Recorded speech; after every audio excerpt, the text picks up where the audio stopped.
Welcome to Dickinson College Campus Recreation.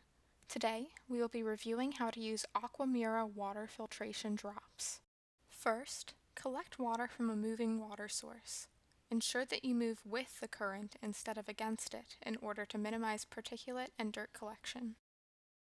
For the purpose of this video, we will be demonstrating the proper purification for 1 liter of water. Place 7 drops of the Aquamira Part A solution into your bottle. Place 7 drops of Aquamira Part B solution into your bottle. Shake your bottle well to mix the two solutions. Ensure you clean your bottle's threads, for the water that touched the mouthpiece is still contaminated. To clean the threads, flip your bottle upside down and turn your cap 3 or 4 times to the left so that it is still attached.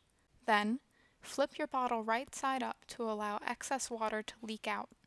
Retighten your cap and your threads are clean.